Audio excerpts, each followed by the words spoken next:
नमस्कार जी। सत साहेब। क्या नाम है जी आपका? कामिनी। कहाँ के रहने वाले हैं आप?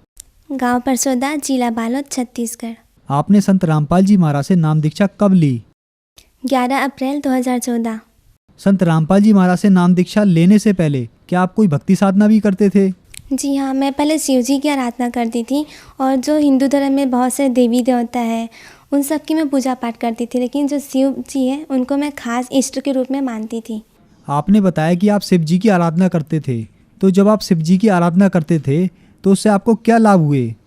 जी, लाभ तो वैसे कुछ भी नहीं हुए, बल्कि और नुकसान होता जा रहा था। जैसे कि मुझे पहले प्रेत बाधा शुरू हो गया। ये किस्सा बहुत 1 साल से चलता रहा, मैं किसी को बताती नहीं थी, अंदर ही अंदर घुटती रहती थी। और एक समय ऐसा आया कि मैं बहुत परेशान हो गई थी, मेरे घर वाले परेशान हो रहे थे। वो प्रेत आत्मा मेरे शरीर में प्रवेश करके बहुत आवाज़ करती थी, मेरे घर वालों को बहुत परेशान करके रखती थी। और सबके घर लाइट जला करता था, तो हमारे घर सब लाइटें बंद हो जाती थी, कुछ भी बत्ती जलाते थे वो बंद हो जाता था, रोशनी रहता ही नहीं था। और शारीरिक रूप से भी वो मुझे नुकसान पहुंचाता था। ये पहले 1 साल से चालू हो रहा था, लेकिन उतना ज़्यादा नहीं था। ये लगभग 4 महीने बहुत ज़्यादा मुझे परेशान करने लगा। मेरी फैमिली में जो मेरे चाचा हैं, कि मेरे जो बड़े दादा हैं, उनके बेटे, वो लोग दूसरे गांव में रहते हैं।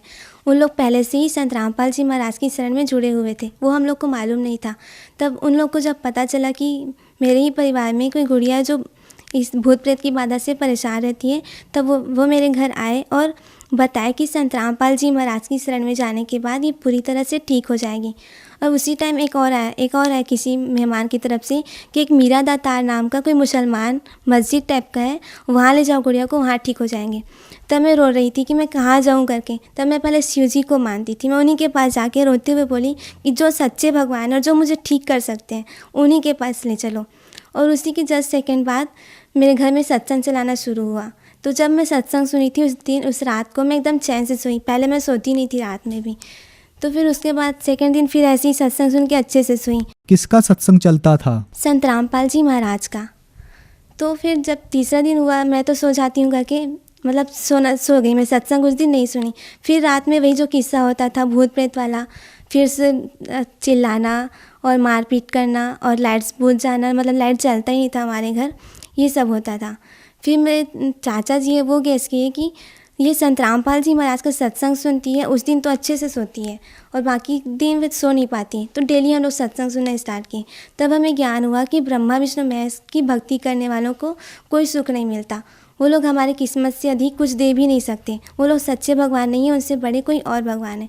ये जब बात हमें पता चली, हमने तुरंत, हमारे रूम में बहुत सारे देवी देवताओं की फ़ोटो लगी थी और शंकर जी का तो बहुत सारा लगा था। सारे फ़ोटोज़ हमने निकाल के अलग से छज्जे पे टांग दिया और उस दिन से हम लोग थोड़ा ठीक रहने लगे। फिर उसके बाद मेरा 10th का एग्ज़ाम चला था, तो मैं बोली पहले एग्ज़ाम दिला लेती हूँ, उसके बाद हम लोग कुछ सोचेंगे करके। तो फिर संत रामपाल जी महाराज का हम सत्संग सुनते सुनते बहुत सारे हमें ज्ञान हुआ कि सबसे बड़े भगवान कोई और है। तो हमने पूरा ठान लिया कि हम तो जाएंगे ही बरवाला करके। तब जैसे ही मेरा एग्ज़ाम हुआ, हमने तुरंत रिजर्वेशन करवाया और सतलोक आश्रम बरवाला, जिला हिसार, हरियाणा में गए। और वहाँ मैं और मेरे माँ पापा, हम तीनों ने संत रामपाल जी महाराज से दीक्षा ली और उनका आशीर्वाद जब हमें मिला, उस दिन से हम लोग पूरी तरह से ठीक है। आपने बताया कि आपने संत रामपाल जी महाराज से नाम दीक्षा ली। हमने सुना है कि संत रामपाल जी महाराज से नाम दीक्षा लेने से बहुत सारे लाभ प्राप्त होते हैं, तो क्या आपको भी कोई लाभ प्राप्त हुए?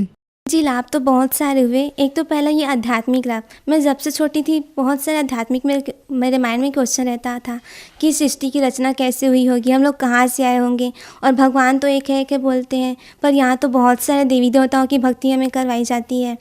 तो ये सब जो मेरे मन में शंकाएँ रहती थी, वो संत रामपाल जी महाराज की शरण में जाने से ही क्लियर हुई। और दूसरा लाभ ये कि मुझ में एक शक्ति थी कि अगर कोई मरने वाला रहता था वो मैं जान जाती थी। जैसे कि कोई भी मरता है तो उसके बॉडी से एक स्मेल आता है, वो मैं सूंघ के समझ जाती थी कि वो मरने वाला है, और वही स्मेल मेरे बॉडी से भी आ रहा था।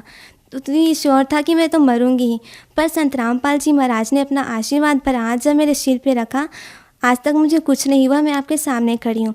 फिर भी जब मैं संत रामपाल जी महाराज से नाम प्राप्त कर ली थी, उसके बाद भी शक्ति मेरे में थी। तो मैंने संत रामपाल जी महाराज के पास प्रार्थना लगवाई कि गुरुजी मुझे ये सब नहीं चाहिए, क्योंकि मुझे जब पता चलता है कि कोई मरने वाला है तो मैं रात भर सो नहीं पाती हूँ, मुझे बहुत डरावना लगता है। तो उसी दिन से संत रामपाल जी महाराज की कृपा से वो शक्ति मेरे में नहीं है। अब मैं जान भी नहीं पाती हूँ कि कोई मरने वाला है। और एक लाभ तो और हुआ कि बोलते हैं ना कि सद्गुरु शरण में आने से आई टले भला, जो मस्तक पे सूली हो वो कांटे में टल जा। ऐसे मेरे साथ जब हम लोग ऐसे कहीं जा रहे थे, वहाँ हमारा एक्सीडेंट हुआ था। उसमें मैं कहीं अलग गिरी थी, बाइक अलग गिरा था, मेरे साथ जो और 2 लोग थे वो लोग अलग गिरे थे। बहुत दर्दनाक हादसा हुआ था, मैं बेहोश हो चुकी थी। उस टाइम एकदम जितना चोट लगना था, जैसे हम लोग गिरे थे वैसा चोट हमें नहीं लगा, छोटा मोटा चोट लगा जो कुछ ही दिनों में ट्रीटमेंट करके ठीक हो गया।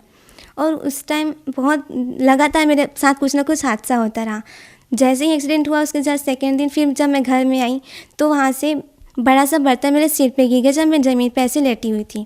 और उसके बाद और क्या हुआ कि मैं सब्ज़ी ऐसी बना रही थी तो मेरा जो छोटा भाई है वो मेरे बगल में एक कढ़ाई पे तेल गरम करके उस पर पापड़ वगैरह फोड़ के अलग से रख दिया। मैं सोची उस कढ़ाई में पानी है, मुझे पानी दिखा हो, तो मेरे हाथ में जो चम्मच था छोटा सा, ऐसे चखने के लिए मैं छोटे चम्मच को निकाल रखी थी। उसको मैं धो रही हूँ करके उस गरम तेल में अपना हाथ पूरा डुबा डाली थी, लेकिन मेरा हाथ कुछ नहीं हुआ। मुझे बस इतना एहसास हुआ कि वो पानी नहीं वो तेल है, तो तुरंत मैं हाथ धो के आ गई और चम्मच को उसी में छोड़ दी थी और फिर से सब्ज़ी को ऐसे ही कुछ करने लग गई। जब मैं अपनी छोटी बहन को बोली कि उस चम्मच को निकाल के अलग से रख दे, वो छोटी बहन सिर्फ 2 उंगलियां बस डाली थी उस चम्मच को डालने के लिए और कराने लगी कि तेल बहुत गर्म है करके, जबकि मैं अपना पूरा हाथ डाली थी, कुछ भी नहीं हुआ मेरे हाथ को। तो ये परमात्मा बार बार मेरी रक्षा करते रहे।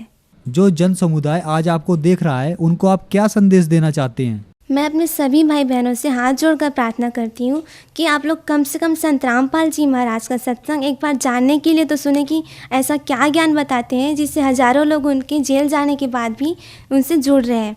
और संत रामपाल जी महाराज जो ज्ञान देते हैं वो पूर्णतः अपने शास्त्रों पर आधारित है, कोई मनगढ़ंत बात नहीं है। वो जो भी बात बोलते हैं उसका बहुत सारे प्रमाण हमारे ग्रंथों के हिसाब से देते हैं। इसलिए मैं सबसे प्रार्थना करती हूँ कि एक बार संत रामपाल जी महाराज से नाम दीक्षा लो और अपना कल्याण कराओ। आपकी एज बहुत छोटी लग रही है, लेकिन आपकी बातें सुनकर लग रहा है कि आपको बहुत ज़्यादा ज्ञान प्राप्त हो गया है। ऐसा क्या संत रामपाल जी महाराज ज्ञान देते हैं जो छोटे छोटे बच्चे भी इतनी ज़्यादा ज्ञान की बातें करते हैं? संत रामपाल जी महाराज हमारे जितने भी धर्म ग्रंथ हैं, शास्त्र हैं, उन सबको खोल खोल के दिखाते हैं और हम डेली उनका सत्संग सुनते हैं तो उनका ज्ञान ऐसा है कि डेली सुनने के कारण हमें याद भी हो जाता है और हमें बहुत सारी शिक्षाएं भी मिलती हैं। संत रामपाल जी महाराज जी का सत्संग बहुत सारे टीवी चैनल्स में आता है, उसके नीचे पट्टी चलती है, उस पट्टी पर बहुत सारे नंबर भी रहते हैं, उस नंबर पर हम कॉन्टेक्ट करके उनसे जुड़ सकते हैं। धन्यवाद जी। सत साहेब।